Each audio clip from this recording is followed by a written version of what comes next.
네, 안녕하세요. 네. 오늘 영상은 2022년도 벌써 한 해가 거의 다 이제 며칠 안 남았습니다. 그래서 2023년 부동산 이제 간단한 전망하고 또 제 생각, 그리고 여러분들이 이제 2023년에는 부동산 투자를 어떤 식으로 이제 접근해야 되는지에 관련해서 좀 얘기를 드리려고 합니다. 우선 2022년도에는 부동산 가격이 좀 많이 하락했고 또 좀 전망이 전반적으로 암울한 상황이죠. 그래서 제 개인적인 생각으로는 내년 2023년도에는 좀 상저하고가 되지 않을까. 즉 내년 상반기에 좀 바닥을 좀 찍고 조금씩 이제 거래 숨통이 좀 트이지 않을까. 이제 이유는 이런 거예요. 지금 미국 금리 상승이 좀 정점을 찍었다. 그래서 물론 추가로 조금 더 인상할 여지가 있지만 이제 좀 더 급격하게 올리긴 좀 힘들어 보일 것 같고 미국 금리 인상이 정점을 찍었기 때문에 우리나라도 추가로 뭐 한두 번 정도 금리는 더 올릴 수 있어도 그 폭은 굉장히 좀 작을 거다. 그래서 내년 상반기가 되면은 좀 금리 인상이 조금 꺾이지 않을까. 그렇기 때문에 내년 상반기부터는 조금 이제 거래가 조금씩 숨통이 트이지 않을까 이런 생각도 있고요. 그 다음에 두 번째는 그 제도가 좀 많이 완화가 되고 있어요. 지금 취득세 완화라든가 그 다음에 양도세 중과 완화라든가 이런 정부 정책에서 그 다음에 대출 제한도 해제가 되고 있고 그런 정부 정책의 완화로 그런 수혜가 이제 내년 상반기부터 이제 서서히 이제 좀 작용을 하지 않을까 그런 생각이 있고 그 다음에 최근에 좀 급격하게 빠진 급매물들이 좀 소화가 되면서 그런 급매물들이 더 이제 나오기는 좀 힘들지 않을까 이런 생각이 개인적으로 있기 때문에 내년 상반기가 좀 정점을 찍고 조금씩 이제 거래 숨통이 트이지 않을까. 물론 이제 이 상황에서 좀 이게 좀 장기적으로 갈 수도 있고 뭐 그렇게 하는데 제 개인적인 뭐 생각이자 뭐 바람은 그렇습니다. 왜냐면 좀 거래가 좀 일단 뭐 오르고 떠나고를 떠나서 부동산 가격이 오르고 또 내리는 걸 떠나서 일단은 거래가 좀 활발히 돼야 돼요. 그래야지 이제 경제도 좀 순환이 되는 거고 이제 그렇기 때문에 내년 상반기에 좀 거래 숨통이 트이지 않을까 이게 좀 개인적인 생각입니다. 자 그러면 이제 우리 투자자들은 이제 어떤 식으로 접근해야 될까?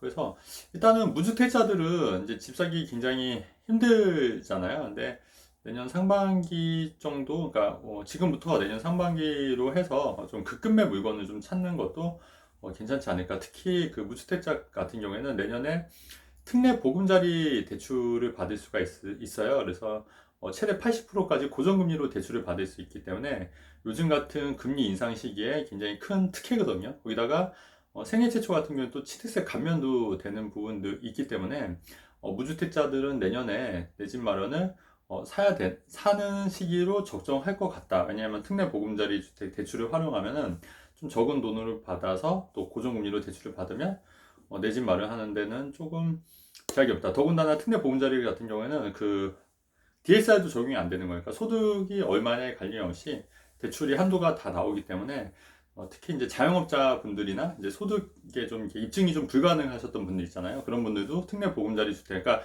실제 소득은 많은데 입증이 좀 안 돼서 대출이 좀 덜 나왔던 DSR 때문에 덜 나왔던 분들이 계셨을 거예요. 그래서 그런 분들도 이제 충분히 대출을 활용해서 내 집만 할 수 있는 그런 기회가 될 수 있지 않을까. 이게 내년에 이제 그런 거고. 다만 여기서 내년 상반기에 좀 급급매 물건 위주로 찾으면은 좀 어떨까 이런 생각이 들고요.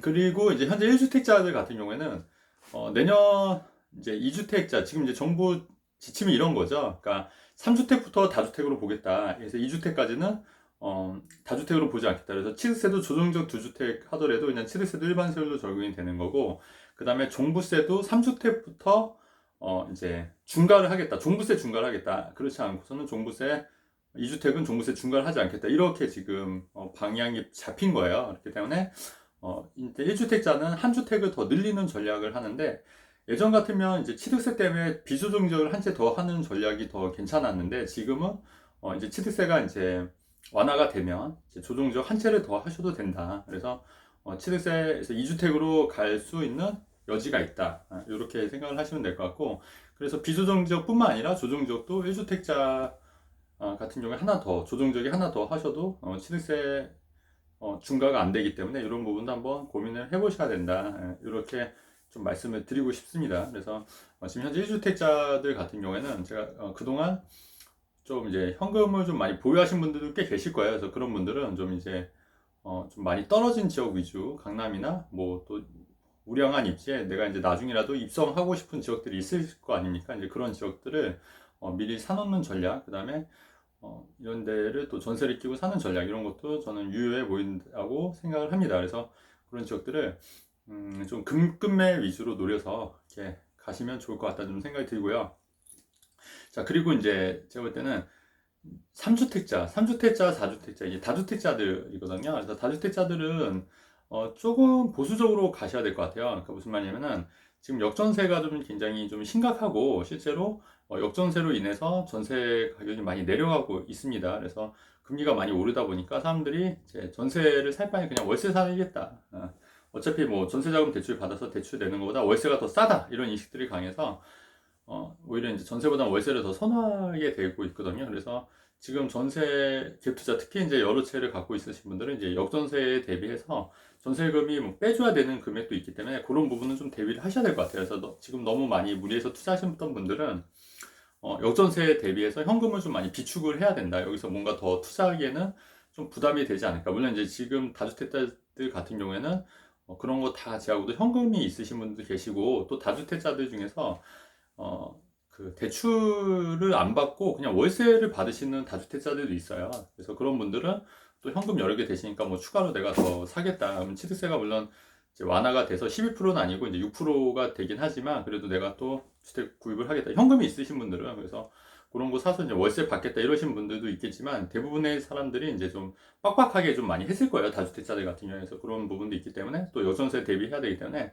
이런 분들은 조금 더 보수적으로 내년 시장을 바라보고 돈을 좀, 현금을 좀 비축해야 되는 시기가 아닐까, 좀 개인적으로 그렇게 좀 생각을 합니다. 그래서 제 생각에서 간단하게 제가 이제 무주택자, 그 다음에 1주택자, 그 다음에 2주택자, 그 다주택자, 이렇게 포지션별로 좀 말씀을 드렸고요. 여기서 우리가 또 관심 있게 봐야 될 대목은 지금 이제 5호선 연장도 김포에서 그 김포공항에서 김포까지 가는 5호선 연장이 있고요. 그 다음에 미래 신사선이 그런 노선도 있고, 그 다음에 또 어떤 호재가 있죠? 뭐 GTX 관련된 노선 계획들도 있고, 그래서 이런 호재들, 그 다음에 지금 또 어떤 게 있냐면 재건축 완화가 되면서 이제 일반적으로 좀 재건축이 규제 때문에 안 됐던 지역도 있지 않습니까? 이제 그런 지역들도 좀 눈여겨보시면 좀 어떨까. 그리고 지금 강남권에 좀 많이 떨어진 지역들이 분명히 있어요. 그래서 그런 지역들은 오히려 지금은 강남에 진입하기 굉장히 좋은 시기라고 저는 생각합니다. 그래서 이런 지역들을 잘 노려서 강남에 진입하면은 좀 좋은 시기가 아닐까, 개인적으로 좀 그렇게 생각을 하고요.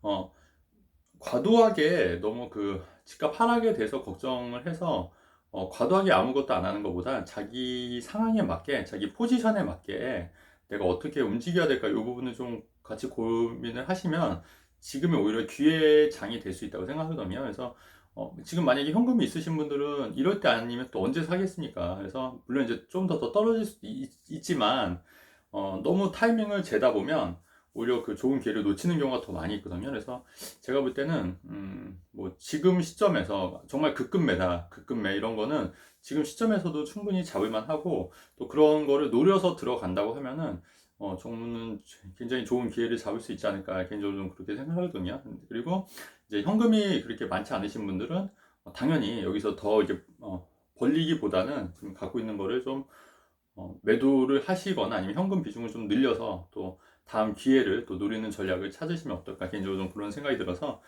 이번 영상을 찍게 됐습니다. 그래서 2023년도에도 여러분들 항상 그럼에도 불구하고 항상 어려운 상황에도 불구하고 투자 기회는 항상 있었던 것 같아요. 항상 있었기 때문에 그런 기회들을 잘 찾아서 여러분들 그 개인별로 그런 기회들을 잘 살려서 또 투자하신다면 또 좋은 기회가 있지 않을까, 그런 생각이 듭니다. 네, 내용 여기까지 하도록 하고요. 네, 내용이 좋으면 좋아요, 구독하기 누르면 좋겠습니다, 여러분. 네, 감사합니다.